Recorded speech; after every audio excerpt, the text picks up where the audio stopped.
Good morning, Aaron. How are you doing today? I'm well. How are you? Doing very well. You are the master of the lore, sir. I mean, wow. The last time we talked was a few years back, but that's where all your attention was at that point in time. Yeah, and the Lore podcast is still going strong. Like what 7.5 years into that show right now, and it's been really fun. But I've added some things to my plates. One of which is this fun show. Oh yeah, 13 days of Halloween. You're proving to everybody that it's not just one day; it's a season. Absolutely, it should be right. I mean, I have friends who they'll wear Halloween themed clothing every single day of the month. One of my friends also does it on any month with a 31st. She'll wear Halloween clothes on the 31st. But yeah, the idea of this show is let's stay in the Halloween themed spirit as long as we can. Yeah, and a monster per episode. I mean, a monster a week and things like this. I mean, listeners really get into moments like this. This to me is what it creates engagement.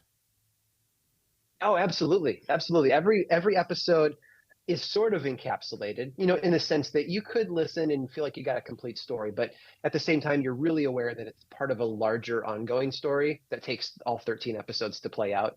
But yeah, it does sort of have that monster of the week feel. Those were my favorite episodes of the X-Files growing up, right? The ones where Yep.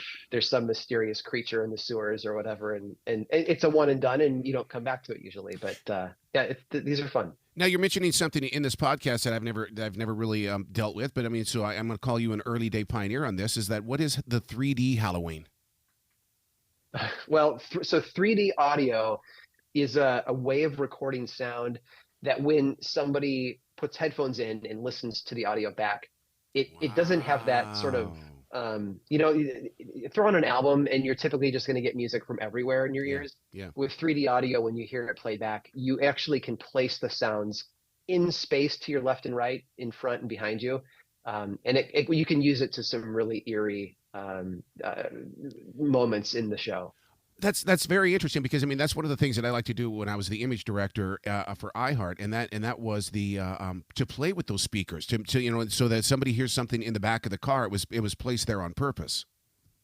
Absolutely. I mean, this takes that left-right slide and takes it to a like a three-dimensional level. Yeah. Obviously, that's why they call it 3D audio. But you've got to see the microphones that they record these things on. Try a Google search sometime for 3D audio microphones, and the one that we use looks like a human ear. Like it's this Really? big rubbery plastic ear. And I remember watching on the first season we did of this. Keegan Michael Key was our caretaker, if the character has a name. He's moving you around through this giant haunted manor house, and he, on the Zoom call, because this was in the midst of COVID, would lean over this microphone and whisper things at it, and then he would change his angle and come at it from a different direction, and all those direction changes translate into the audio that gets recorded, so you hear him moving around you when he's talking. It's unbelievable. For this podcast, 13 Days of Halloween. When let's talk about the time because I mean it takes time to write it. It takes time to get the actors ready and things like that. So in the process of creating it, how long did it take?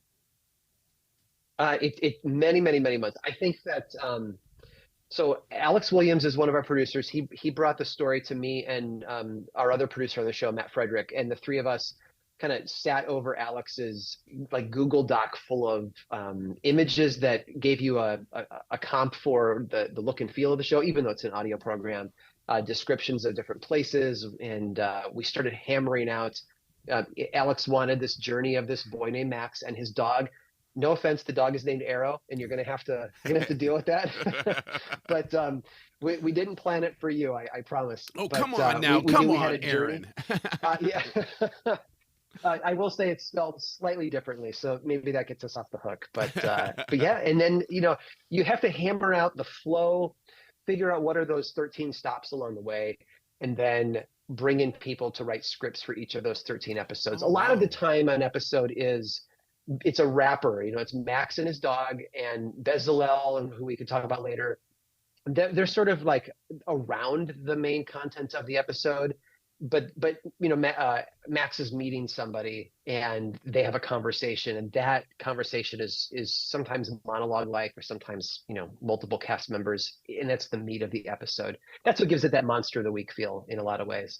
And then once the scripts are done, you do that typical thing where you cast it like a TV show, right? You Mm-hmm. go out to a Mm-hmm. casting agency and find performers. We have some great performers.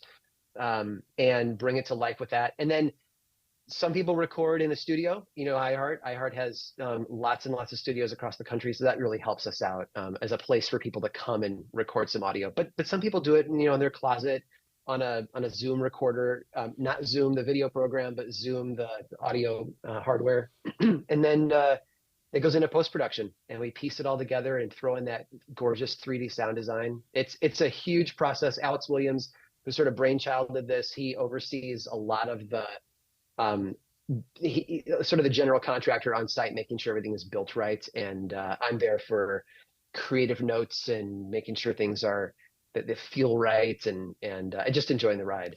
And it takes place 1930s Depression, and it's an era in Americana that it's like wow. I mean, it would take us back there, let us feel it, let us live it, and all that kind of stuff. Plus, you got to remember back in those days, that was also the days of when they were doing theater with real instruments and stuff like that, and people were picking it up on the radio. Absolutely. Yeah. And I learned about this recently. We featured it on another podcast of mine called Cabinet of Curiosities. I don't know when this episode drops, but they used to do these things in theaters called spook nights. I don't know if you've ever heard of these, but like before an actual movie would play, and a lot of the time it was, silent films. Before that, they would have performers come on stage and do magic tricks and things that I think to our modern eyes we would say, I see right through that trick. But Hmm. back then it was new and fresh and frightening, and they would do things like have actors in costumes run around the audiences and scare people. And so the theater really was that place where people went to get freaked out. And yeah, so we're Depression era for this story. We've kind of gone Dust Bowl, so head out Midwest, and you just get that feeling that everything is sort of dry and crunchy and dusty, and it's the end of the summer season. And then of course they have this thing called Devil's Night, which was the way that they viewed Halloween at that point, and it was a night of chaos and just destruction and madness. Now, who did you envision Max to be when you were putting all this together? I mean, because as writers and stuff like that in creative minds, we always have this vision. Who is he? What was he? How old is he? Where does he travel? Who is his friends? You know what I'm talking about? Yeah, I mean, Max, he's a 12-year-old kid, but he's got this really great mature vision in his life. It's Great Depression era, so a lot of families are losing their homes, and his family has learned that the bank is going to take the house back, and he's doing that 12-year-old kid with a lot of responsibility on his shoulders sort of thing, where he's saying, I'm going to go out and I'm going to work and see if I can earn some money that will contribute to my family staying in the house. And so, when episode one opens up, he's working on an orchard. He's working picking apples for a crusty old farmer who's paying, a pittance, but he's saving that money up. He's going there every day after school so that he can save up money.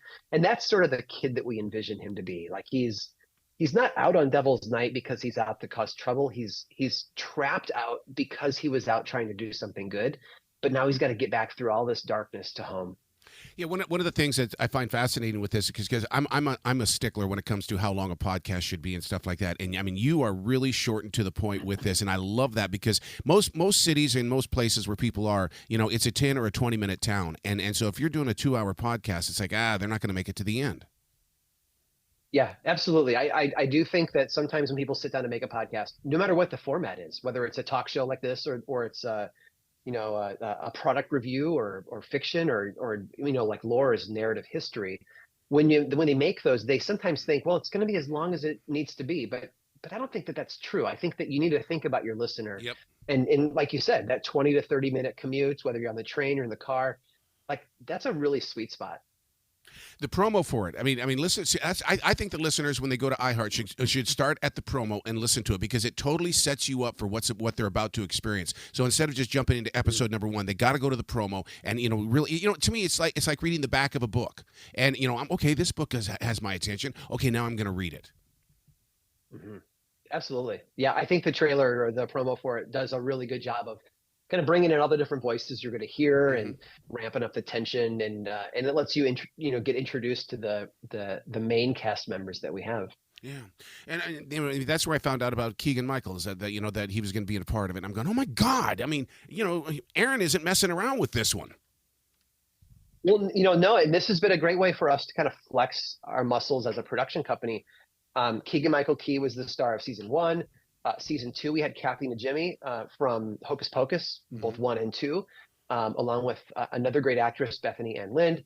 And then this season, our main sort of, if you want to think of like well-known star, is Clancy Brown. So if you've seen Shawshank Redemption and you know the prison guard Captain Hadley, then you know who Wow. Clancy Brown is. You know, big, imposing, that booming voice. He was also, if you are a fan of 80s movies like me, he was the original bad guy in the first Highlander movie. You know, with the shaved head and yeah, he's just freaky. He's the guy that said better to burn out than fade away, I think. But he's got a great voice. He has over the years voiced a character for SpongeBob SquarePants, but he's done, you know, Star Wars cartoons and all sorts of other great stuff. He has a really good voice for audio. I mean, he's great on screen, but when you hear him in audio, oh my gosh, he's built for this. Um, and then Max, who we've talked about a lot. Max is a 12-year-old boy, so he is played by a young guy named Carter Rockwood. He's a newcomer, but he's just so good at delivering a stunning performance for this. You really get to feel with him through this. So that's our main cast. The podcast we're talking about is 13 Days of Halloween. Do you have to do a focus group before you release something like this? I mean, just to find out if, if it has the attention. Because so many, you know how podcasts are these days. There's so many people doing them, Yeah. and do they put the thought into it? Do they sit down and follow the formatics and things like that? Did you have to go through anything like that? No, one of the reasons, and this is going to sound super egotistical, and you'll have to forgive me, but I think that one of the reasons iHeart works with me is that I'm sort of like a one-man focus group. Yep. So, Yep. if I like it and I think it's got legs, like that's enough, and we run with it. And Alex brought the idea to me and said, Dust Bowl era, Devil's Night. Do a Google search for like Depression era Halloween costumes, and that's enough right there to scare you. Oh And man. building a whole show around that idea is just really fun. Wow, and what's really interesting about this, you talk about the Dust Bowl and everything like that, but with the way that history has been playing itself out even today, 1930s, that wasn't too far from that first pandemic, dude. The mindset of people No, even then, it's like, they had to have had a PTSD from that pandemic. yeah, no. I mean, we came out of a massive, world war. We went right Yes. into an influenza outbreak that killed millions and millions of people around the world. Um, and then an economic downturn would be putting it lightly. It was a rough generation. It really was. So, what if you would not have discovered, podcasting with lore and all that kind of stuff? What would you be doing? Well, when I kicked off Lore 7.5 years ago, I was a graphic designer. I was writing as a hobby in my spare time, but I was designing logos and stuff. I actually had designed some podcast cover art Yeah. that had been my foray into the industry. Um, but I don't know. I would like to think I would be writing at this point. Probably not, in podcasting, but it all worked out. Yeah, yeah, because it's one of the things you and I have both been in the podcasting industry where people thought, oh, is that your hobby? And it's really grown into something now that no, it's more than a hobby. It's a production. It is something that is reaching people, and you continue to grow with it, dude. Oh, I think that it's really easy to hear a podcast where people talk to each other and say anyone can do that. And that's why I think most podcasts are just a couple of people talking. Hmm. When you listen to a show like 13 Days of Halloween, I I hope it's clear how much work goes into it and how difficult it is to make something like this. And it just all the sounds going on, all the different stuff. And then when you learn about the scripting process, the casting, it really is like building a TV show Yep. without the visual element. Yeah. Oh yeah, because I was that kid that would sit there at 11 o'clock at night and listen to Radio Mystery Theater. So when I hear things like this, Mhm. God, you're taking me back, dude. Yeah, absolutely. And I think that's great. I mean, they're spending less and less time looking at a screen because they're commuting or they're out exercising or whatever it is. I mean, I'm constantly listening to audiobooks. So I think that this is the next place for podcasting. I mean, it's been here for years. There's always been audio fiction podcasts, but I make a ton of them. We've got Bridgewater season 2 coming out in January. Bridgewater season 1 won iHeart's Best Fiction Podcast award, and then I've got 2 others that are in kind of the scripting casting phase, and we're talking like full, 12 episodes, full cast. Bridgewater stars Misha Collins from Supernatural. And it's been a blast making these things. I want to give people great entertainment for their ears. See, I love your attitude. I love that. It has been all about people, this conversation. And I like that because so many people want to make it about Hmm. them. And it really is. It's about that other person. It's like when I'm teaching podcasting and stuff like that with students, they'll sit there and go, I don't want to do it by myself. I said, you're not by yourself. You have a listener. You're not doing it. Yeah, You got to find out who they are and then bring the conversation. absolutely. And keeping the listener as this kind of spectral thing in your mind, like it goes everywhere with me. So not just when I'm writing, like when I'm writing, I'm reading the words out loud as I type them, Hmm. thinking about talking to somebody across the table from me. But when I have, a business meeting with an ad sales partner, I'm thinking of the listener when I make decisions in that department, because at the end of the day, somebody's just going to tap play on their phone and listen to this thing. And what's that experience going to be like for them? And it has to be about the listener.